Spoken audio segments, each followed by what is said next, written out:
Nama saya Nola Valeriana Baduraya. Di sini saya akan menjelaskan tentang tugas yang telah diberikan sebagai responsi untuk mata kuliah praktek dasar elektronika daya. Yang pertama, saya akan menjelaskan tentang konsep tegangan listrik, arus listrik, daya listrik, beserta dengan contohnya. Yang pertama yaitu tegangan listrik atau voltage. Tegangan listrik adalah perbedaan potensial listrik antara dua titik dalam suatu rangkaian. Tegangan diukur dalam satuan volt. Tegangan ini diperlukan untuk memindahkan muatan listrik dalam suatu rangkaian. Contohnya yaitu, jika kita memiliki sebuah baterai 9 volt, maka tegangan antara kutub positif dan negatif baterai tersebut adalah 9 volt.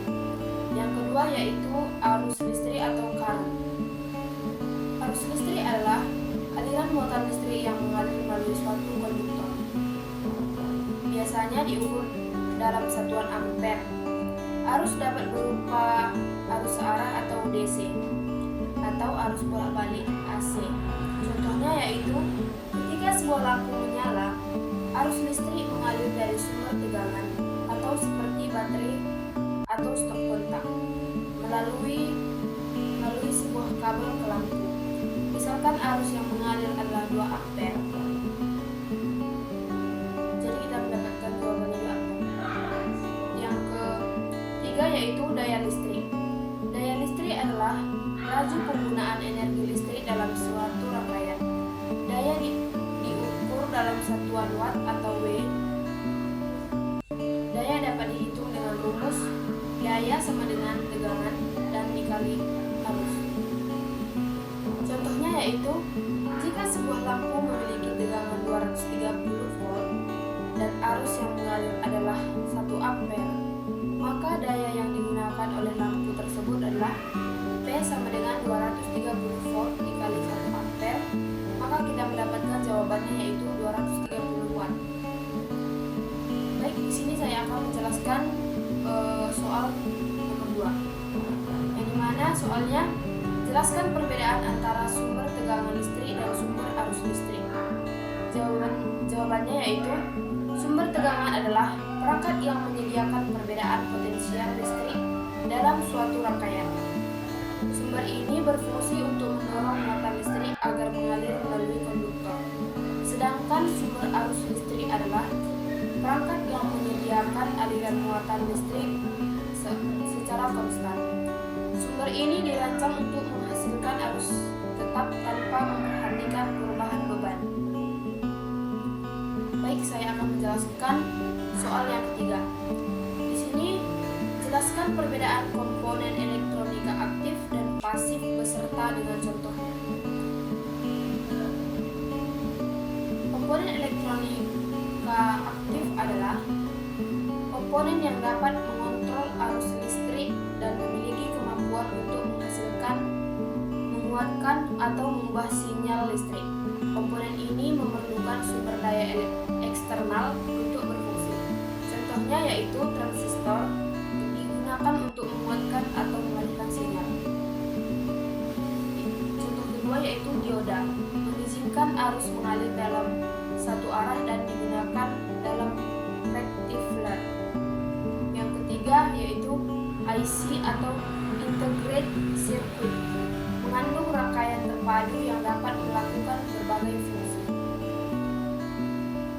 Sedangkan komponen elektronika pasif.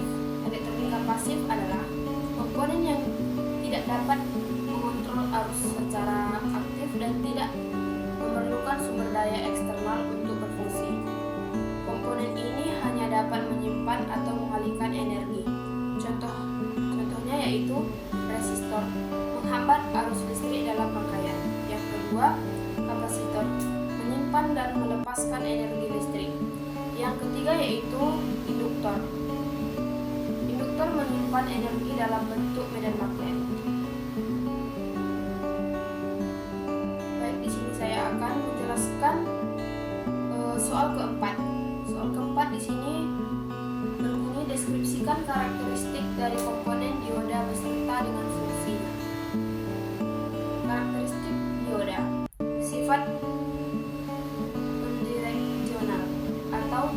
Dioda hanya memungkinkan arus listrik mengalir dalam satu arah. Arus akan mengalir dari anoda ke katoda, tetapi tidak sebaliknya.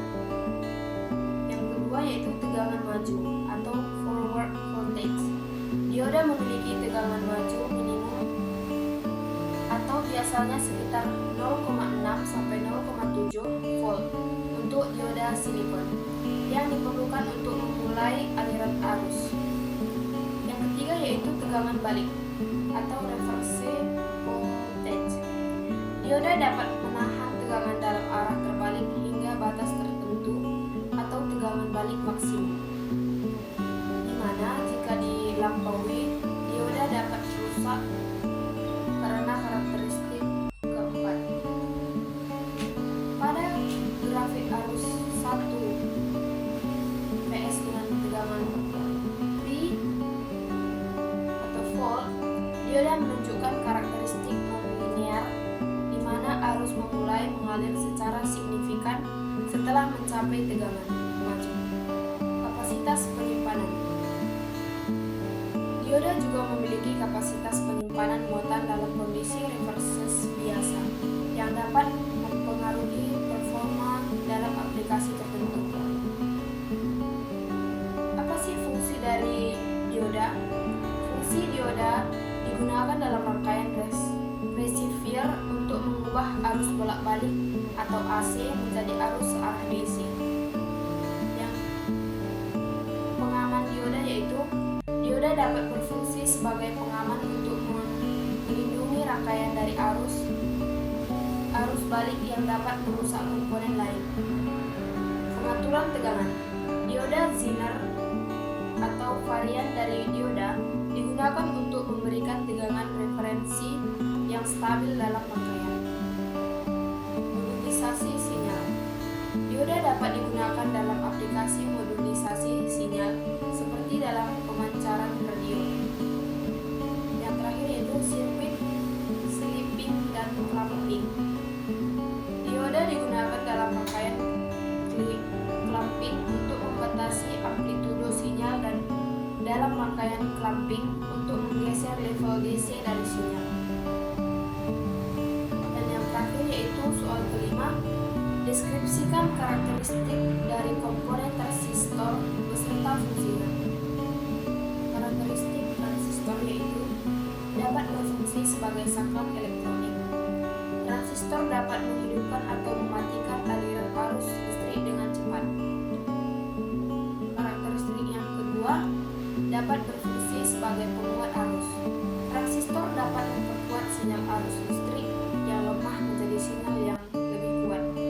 Yang ketiga, memiliki dua jenis utama. Transistor dipolar atau junction transistor atau yang sering disebut BJT dan transistor field effort transistor atau sering disebut VET, masing-masing dengan karakteristik yang berbeda. Terbuat dari bahan semikonduktor seperti silikon atau germanium. Adapun fungsi dari transistor ialah yang pertama sebagai saklar elektronik. Transistor digunakan untuk mengontrol aliran arus dalam rangkaian, seperti menghidupkan atau mematikan lampu LED, motor, atau perangkat elektronik lainnya. Yang kedua, sebagai penguat arus. Transistor digunakan untuk memperkuat sinyal audio, sinyal radio, atau sinyal listrik lainnya. Yang ketiga yaitu sebagai osilator. Transistor dapat digunakan untuk membuat rangkaian yang menghasilkan sinyal periodik, seperti sinyal clock dalam komputer atau sinyal frekuensi radio dan pemancar. Yang keempat yaitu sebagai stabilisasi tegangan. Transistor dapat digunakan untuk mencari tegangan pada titik tertentu dalam rangkaian agar tetap stabil. Meskipun terjadi perubahan beban atau tegangan sumber, transistor dapat digunakan untuk memodulisasi sinyal, yaitu mengubah karakteristik sinyal seperti amplitudo atau frekuensi sesuai dengan sinyal informasi. Baik, Baik, cukup sekian dari hasil responsi saya. Saya ucapkan terima kasih.